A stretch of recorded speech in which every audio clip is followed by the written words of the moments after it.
അസ്സലാമു അലൈക്കും വറഹ്മത്തുള്ളാഹി വബറകാതുഹു. ഹിജ്റ 665 വഫാത്തായ വിശ്വവിഖ്യാതനായ പണ്ഡിതൻ ഇമാം നബവി റളിയല്ലാഹു അൻഹുവിൻ്റെ ഉസ്താദ് അബൂ ഷാമ എന്നവർ അനാചാരങ്ങളെ എതിർക്കാൻ വേണ്ടി മാത്രം രചിച്ചൊരു കിതാബാണ് അൽ ബാഇസ് വലാ ഇൻകാരിൽ ബിദഅ വൽ ഹവാദിസ് എന്ന ഗ്രന്ഥം.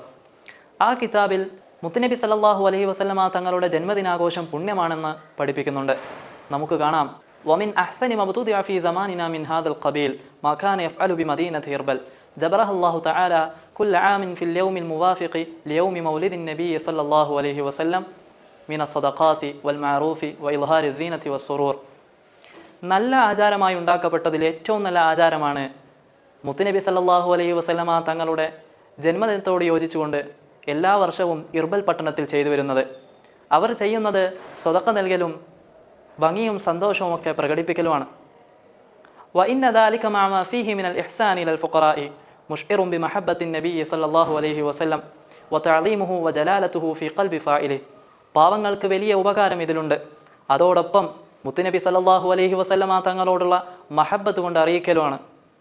മാത്രവുമല്ല, ഇങ്ങനെ ചെയ്യുന്ന ആളുടെ ഹൃദയാന്തരങ്ങളിൽ മുത്തുനബിയോടുള്ള ബഹുമാനവും ആദരവും ഒക്കെ കൽപ്പിക്കലുമാണ്. വശുക്റുലില്ലാഹി തആല, ലോകർക്ക് കാരുണ്യമായി അല്ലാഹു സുബ്ഹാനഹു വ തആല അയച്ചിട്ടുള്ള ഈ പുണ്യപ്രവാചകനെ ഈ ലോകത്തേക്ക് സൃഷ്ടിച്ചു എന്ന ഏറ്റവും നല്ല അനുഗ്രഹത്തിന് നന്ദി പ്രകടിപ്പിക്കലുമാണ്.